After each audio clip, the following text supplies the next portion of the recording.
நீங்கள் இங்கேயே உங்களுக்கு அக்கௌண்ட் ஒன்று தனியாக திறந்து கொள்ள முடியும். அது சம்பந்தமான தகவல்களை பார்க்கலாம். இது வந்து மக்கள் வங்கி. එහෙම වුණොත් ඒකත් වස වෙන්න ඕනේ මට. කවදාවත් බත් ඇටයක්වත් කන්නේ නැහැ. காசு காசு காசு எவ்வளோதான் காசு அனுப்பினாலும் நன்றியும் இல்லை, விசுவாசமும் இல்லை. நான் சாக போகிறேன், சாப்பாடு கூட சாப்பிட போகிறதில்ல. யாருக்கும் பாசம் இல்லை, காசில் தான் பாசம். அஸ்ஸலாமு அலைக்கும் வரஹ்மத்துல்லாஹி வபரகாத்துஹு. அன்பார்ந்த அனைத்து உறவுகளுக்கும் இனிய இரவு வணக்கம். அப்படி ஒரு சகோதரி சொல்கிறாங்க, நான் என்னையாவது தப்பு பண்ணேனா, ஏதாவது ஒரு தவறு பண்ணினேனா, நான் கெட்ட வேலைகளுக்கு போனேனா, கெட்ட மாதிரி ஏதாவது நடந்துக்கிட்டேனா, நல்லபடியாக கஷ்டப்பட்டு இவ்வளோ காலமாக வெளிநாடுகள்லேருந்து உழைச்சி குடும்பம்னு குடும்பத்துக்கு தான் காசு அனுப்பினேன். என்ன பலன் இருக்குது?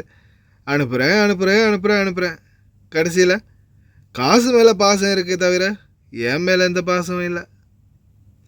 இதை வந்து ஒரு ரொம்ப மன வேதனையோட, வேண்டா வெறுப்போட இன்றைக்கி இந்த சகோதரி எக்ஸ்போஸ் பண்ணுறாங்க அவங்களுடைய சோகத்தை. கடைசியாக அவங்க சொல்கிறது தான், இதுக்கு மேலே வாழ்ந்தேனா பண்ண வேதனை. தண்ணி தான் குடித்தனே தவிர சாப்பிடக்கூட மனசு வரலை, சாப்பிடணும்னு தோணலை. அப்படி சாப்பிட்டா அதுவும் விஷமாக போய் நான் செத்து போயிடணும் அப்படின்ற நிலைமைக்கு அந்த ரொம்ப ஒரு என்ன சொல்கிறதுன்னு எனக்கும் புரியலை. கொஞ்சம் வேதனையோடு பேசுகிறாங்க. நானும் வெளிநாட்டில் தானே இருக்கேன், பல வருடமாக பணம் அனுப்பிட்டு தான் இருக்கிறோம். இதை உருவாக்குனது யார்? பணம் அனுப்புகிறோம், ஆனால் இதை உருவாக்கினது யார்? ஹூ இஸ் த கிரியேட்டர் அப்படின்னு கேட்டால் ஒன் அண்ட் ஓன்லி வேறு யாரும் இல்லை, நாமளே தான். அன்றிலிருந்து இன்றைக்கு வரைக்கும் வெளிநாட்டுக்கு போன ஒருத்தர் வேறு என்னத்தை நம்மளால் அனுப்ப முடிந்தது? What can we do? Just only money. The money always ultimate money only. ஏன் இந்த வெளிநாடுகளில் நம்ம வந்து குடும்பத்தை பிரிஞ்சு பாசம் பந்தம், நல்ல நல்ல விசேஷங்கள், குடும்பத்தில் உள்ள ஒரு திருமண வீடாக இருக்கலாம், அல்லது ஒரு இறந்த மைய வீடாக இருக்கலாம், நல்லது கெட்டது எதில் நாம் கலந்துக்கிட்டோம்? தம்பி பொண்ணு கல்யாணம், உடனே அனுப்புகிறேன் காசு. பிள்ளைக்கு பிறந்த நாள், உடனே அனுப்புகிறேன் காசு. அங்கே ஒரு இறந்த வீடு, உடனே அனுப்புகிறேன் காசு, கொண்டு போய் கொடுத்துருங்க. அச்சோ, அவ்வளவுதான். That's all. அவ்வளவுதான் நம்மளுடைய பங்களிப்பு. வெளிநாடுகளுக்கு வந்ததுக்கு அப்புறமா what can we do? We can do only money sent. அவ்வளவுதான் நம்மளால் பணம் அனுப்ப முடியும். அதை தவிர்த்து வேறு என்ன தான் செய்ய முடியும்? ஆதரவுக்கு தோளில் தோல் சாய முடியுமா? அன்பாக தடவி கொடுக்க, குழந்தைகளுக்கு ஆதரவு கொடுக்க, அரவணைக்க அம்மா இருக்காங்களா, அப்பா இருக்காங்களா? அதே போல் குடும்பங்களில், உறவுகளில் ஒரு நல்லது கெட்டதுன்னா போய் நின்று கலந்து கொள்கிறதுக்கு, சந்தோஷத்தில் பங்கெடுக்கிறதுக்கு, துக்கத்தில் பங்கெடுக்கிறதுக்கு யாராவது இருக்கமா? யாருமே இல்லை. நம்ம தூரமாக இருந்து எல்லாத்தையுமே வேடிக்கை பார்த்துட்டு இந்த வெளிநாடு நம்மளை எல்லாத்தையும் விட்டு நம்மளை பிரிச்சிடுச்சு. நல்லது கெட்டது, குடும்பங்களுடைய சந்தோஷங்கள், குடும்பத்தோடு இருந்த சந்தோஷங்கள், தாய் நாடு, தாய் வீடு எதுவுமே இல்லையே. மொத்தமாகவே எல்லாத்தையும் இழந்து தான் வெளிநாட்டுக்கு வரோம். ஆனால் வெளிநாட்டுக்கு வந்த பிறகு 100க்கு 90% உறவுகள் வந்து ரொம்ப அதிகமாக பிளவுபட்டுடுச்சு. சிலது நாட்டிலிருந்து வரும்போதே மனக்கசப்போட வாரதுகள் இருக்குது. ஏன்னா அங்கேயே ஆல்ரெடி ஜெயிலில் இருந்த மாதிரி தான் இருந்தோம், சரி இந்த வெளிநாட்டுக்கு போயாவது இந்த தண்டனைகள்லேருந்து தப்பிப்போம் அப்படின்னு வரக்கூடிய சில உறவுகள் இருக்குது. சிலதுங்க வந்து வந்ததுக்கு அப்புறமா சிறைவாசத்தில் இருக்கிற மாதிரி குடும்பங்களோட, அதாவது அந்த 90% பார்த்திங்கன்னா குடும்பங்களை விட்டு பிரிஞ்சு வந்ததை நினச்சி சந்தோஷப்படுறதுங்களும் இருக்குது, குடும்பங்களை நினச்சி பிரிஞ்சு வந்ததை நினச்சி துக்கப்படுறதுங்களும் இருக்குது. ஆனால் அந்த துக்கப்படக்கூடிய உறவுகள் இன்றைக்கும் சரியான ஒரு பலமான ஒரு உறவாகவே இருக்கும், தொடர்ந்தும் அந்த உறவு நீடிச்சுக்கிட்டு இருக்கும். அதே கவலைப்படக்கூட மனசில் இல்லாமல் சந்தோஷம், வெளிநாடுக்கு வந்துட்டோம், ஏதோ நம்ம வாழ்க்கையை இனிமேலாவது நல்லபடியாக கொண்டு போகணும், நல்ல பாதையை தேர்ந்தெடுக்கணும் அப்படின்னு நினைக்கக்கூடிய உறவுகள் ஜஸ்ட் ஏதாவது ஒரு இன்னொரு ஸ்பெஷலைசேஷன் இருந்தாலும் அது ஜஸ்ட் மணியோட கண்ட்ரோல் பண்ணிட்டு போயிடும். அது வந்து சிலருக்கு வந்து அது ஒரு வினோதமாக இருக்கலாம், ஆனால் சிலருக்கு வந்து அது ஒரு விரக்தி, வெறுப்புன்னு சொல்லலாம். என்னடா எவ்வளோ காலமாக அங்கே இருக்கும்போது அதைத்தான் செய்யும், இங்கே வந்து இதைத்தான் செய்ய போகிறோம், நம்ம கையைத்தான் பார்க்குதுங்க, கையில் காசு இல்லைன்னா நாமளும் நடுத்தருவில் தான் அப்படின்ற நிலைமைக்கு தள்ளப்பட்ட பல குடும்பங்கள். ஆனால் இன்றைய காலத்தை பொறுத்த வரையில் மணி இஸ் ஆல்வேஸ் அல்டிமேட். ஆனால் அதை நாம் உருவாக்கிட்டோம், அந்த கலாச்சாரத்தை நாமளே உருவாக்கி கொடுத்துட்டோம் சமூகத்தில். அதனால் நான் ரொம்ப பேசுகிறேன்னு தெரியலை, ஆனால் நான் பேசுகிறது உண்மைதான். சிலது அனுபவம், சிலது பார்த்தது கேட்டது. என்னை பொறுத்த வரையில் உயிரை விடுறதுல எந்த அர்த்தமும் இல்லை. உங்களுக்காக ஏதாவது சேர்த்து வச்சுக்கோங்க, யாருக்கு எவ்வளோ கொடுத்தாலும் சரி, உங்களுக்குன்னு ஒரு பங்கு சேர்த்து வைங்க. இல்லை நீங்களும் நாளைக்கு இந்த சகோதரி மாதிரி உயிரை விட போகிறேன்னு புலம்பு தான் வேணும். அதனால் தயவு செய்து சிந்திச்சு செயல்படுங்க. இந்த சகோதரியுடைய வீடியோவுக்கு அடுத்ததாக நம்மளுடைய இலங்கையில் நாட்டில் வங்கிகளில் உள்ள மேனேஜர்களுடைய, இந்த நாட்டில் இருக்கக்கூடிய நம்மளோட குவைத்தில் இருக்கக்கூடிய வங்கி மேனேஜர் மாதிரியோட நம்பர் போட்டிருக்கிறேன், பேசுங்க. உங்களுக்குன்னு ஒரு அக்கௌண்ட்டை திறந்து உங்களுக்கும் ஒரு கொஞ்சம் கணக்கு போட்டுக்கோங்க. අම්මේ තාත්තේ කුමාරි කෙනෙක් කියලා බිහි කරාට ඒකි තව ඔන්න උපරිම සති දෙකක් තුනක් මාසයක් ඉඳීවි. හැබැයි අම්මේ තාත්තේ චුට්ටක්වත් දුක් වෙන්න එපා. මිනිස්සු නම් ඕන තරම් හොයාගත්ත හැකි. අම්මේකෝ තාත්තේකෝ හොයාගන්න බැහැ. හැබැයි මේ කුමාරි කවදාවත් අම්මේ වේසකම් කරේ නැහැ. ලංකාවේවත් රටවත් ඇවිල්ලා වේසකම් කරලා හම්බ කරේ නැහැ. දුක් වින්දේ, පුළුවන් තරම් දුක් වින්දේ. දුක් විඳලා ලක්ෂ ගාණක් මං ගෙදරට සල්ලි දැම්මේ. සත පහක්වත් මං ගාව තියාගත්තේ නැහැ. අද ලංකාවට යන්න වුණත් එක රුපියලක්වත් මන් ළඟ නැහැ. මට රුපියලක්වත් දෙන්න කෙනෙක් නැහැ. උදේ ඉඳන් ඇත්තටම අම්මා වතුර ටිකක් විතරයි බීලා ඉන්නේ. තේ එකක් බිව්ව නැත්තේ නෑ. අදින් පස්සේ හිත හදාගන්නකම් මොනවා හරි දෙයකින් එක බත් හැටයක්වත් මේ බඩට මං එකතු කරන්නේ නැහැ කියලා මං මෙතනින් ඉඳගෙන මෙහෙම කියනවා. එහෙම වුණොත් ඒකත් වස වෙන්න ඕනේ මට. කවදාවත් බත් හැටයක්වත් කන්නේ නැහැ.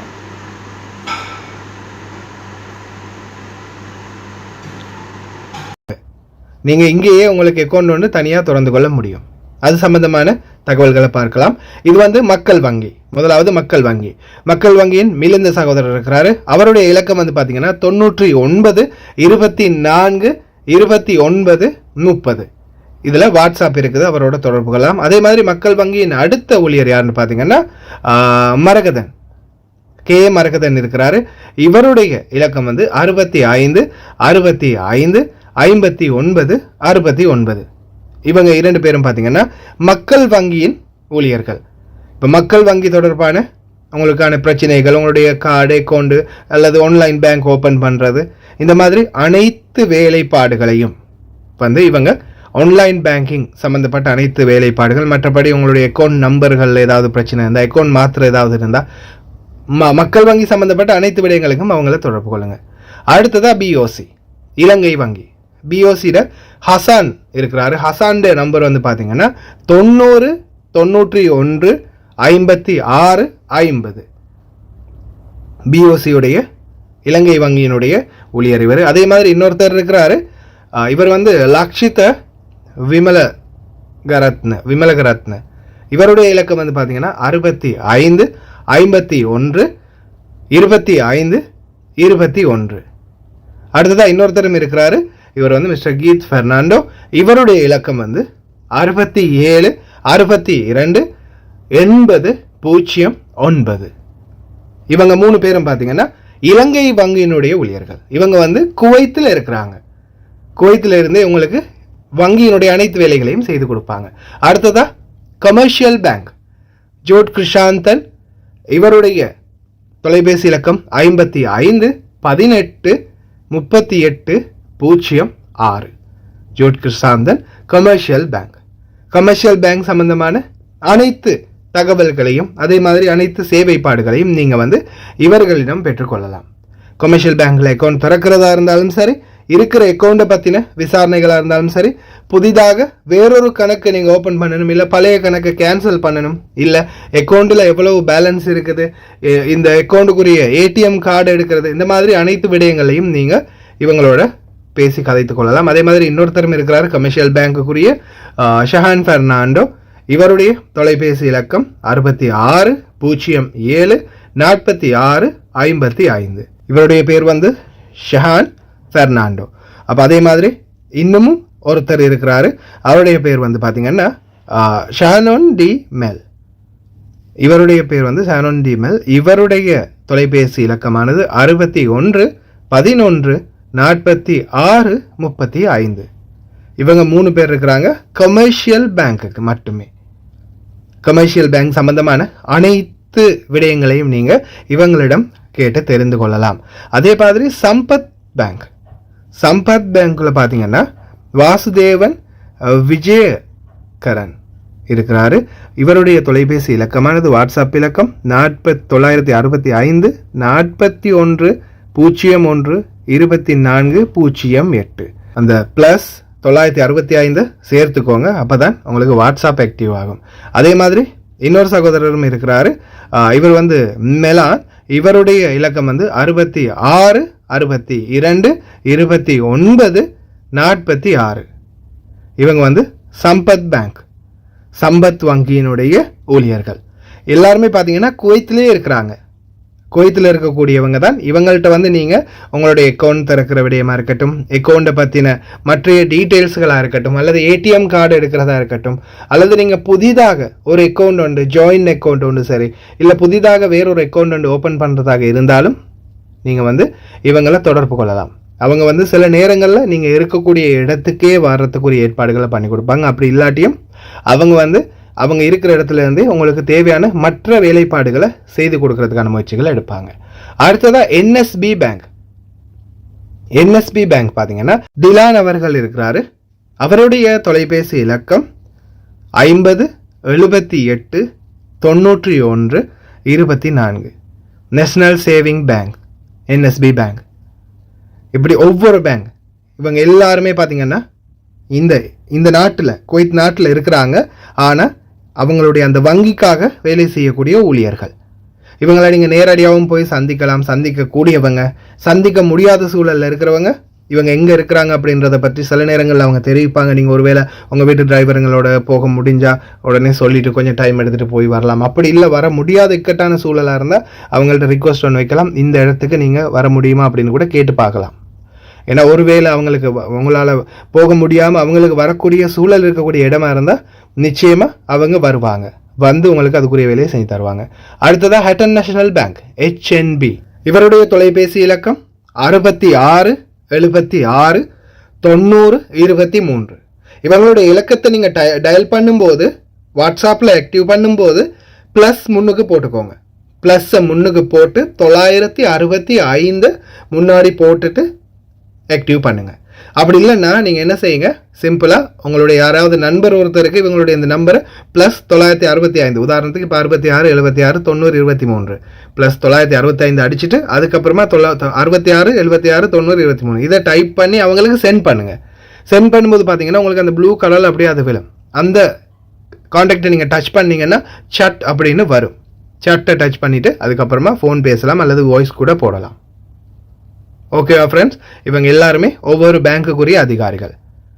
இவங்களுடைய இலக்கங்களையும் தெரியப்படுத்தி உங்களுக்கு இந்த விடயத்தையும் சொல்கிறதுக்கு காரணம், இந்த ஆன்லைன் பேங்கிங் மூலம் உங்களுக்கும் பயனடையலாம். அதே மாதிரி இங்கே உங்களுக்கு பேங்க் சம்மந்தமான உங்களோட பிரச்சனை, கணக்கு வழக்குகள் அல்லது அக்கௌண்ட் திறக்கிறதா இருக்கட்டும். ஏன்னா நிறைய பேர் இங்கேருந்து உழைச்சி அனுப்பி நாட்டில் சீரழிக்கிறாங்க, பணத்தை சேர்க்குறாங்க. இல்லை அப்போ இங்கே சேமித்து வைக்கவும் முடியாது, வீடுகளில் கொடுத்து வைக்கவும் முடியாது, இங்கே இந்த நாட்டில் அக்கௌண்ட் ஒன்று திறந்து வைக்கவும் முடியாது. அப்படி இருக்கும்போது நம்ம நாட்டு அக்கௌண்ட் ஒன்று திறக்கணுமா இருந்தால் அதுக்கு நம்ம நாட்டு பேங்க் அதிகாரிகள் தேவை. அவங்க தான் இவங்க எல்லாருமே. அதனால் இவங்க எல்லாரோடையும் ஒன்று சேர்ந்து நீங்களும் உங்களுடைய பிரச்சனைகளை பற்றி கலந்துரையாடி முடிவெடுக்கலாம்.